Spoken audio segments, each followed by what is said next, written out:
టీడీపీతో పొత్తుపై జనసేన చీఫ్ పవన్ కళ్యాణ్ మరోసారి hot comments చేశారు.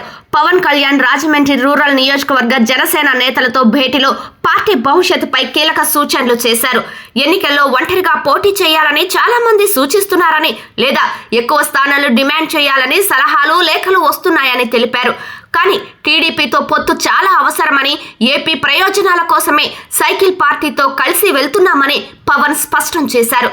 వైసీపీ మళ్లీ గెలిస్తే ఆంధ్రప్రదేశ్ అస్తవ్యస్తమవుతోందని అన్నారు. ఒంటరిగా పోటీ చేస్తే జనసేన 40 స్థానాల్లో గెలుస్తుందని, ఆ బలం మనకుందన్నారు.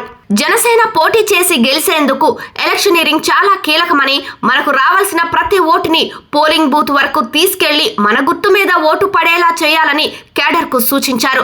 కందుల దుర్గేష్ ను ఎట్టి పరిస్థితుల్లో కూడా వదులుకోబోమని తేల్చి చెప్పారు. వచ్చే ఎన్నికల్లో రాజమండ్రి నుంచి జనసేన అభ్యర్థిగా కందుల దుర్గేష్ పోటీ చేస్తారని పవన్ అనౌన్స్ చేశారు.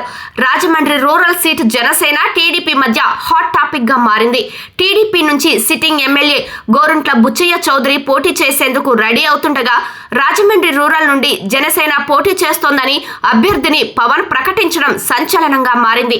ఈ సీటు విషయంలో టీడీపీ జనసేన మధ్య టఫ్ ఫైట్ జరిగేలా కనిపిస్తోంది. మరోవైపు రాజమండ్రి రూరల్ నుంచి TDP sitting MLA Gorantla Butchaiah Chowdary తనకే సీట్ ఇస్తారనే నమ్మకంతో ఉన్నారు. సీనియారిటీ ప్రకారం పాలిటిక్స్ లో చంద్రబాబు కంటే సీనియర్ కూడా. టీడీపీ కష్టాల్లో ఉన్నప్పుడు పార్టీనే నమ్ముకొని అండగా నిలిచారు.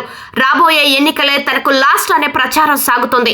ఇలాంటి పరిస్థితుల్లో పవన్ చంద్రబాబుతో సంప్రదించకుండానే అభ్యర్థిని ప్రకటించారా అనే డౌట్ వస్తుంది. ఏది ఏమైనా పవన్ ప్రకటనతో జనసేన శ్రేణులు పండగ చేసుకుంటున్నాయి.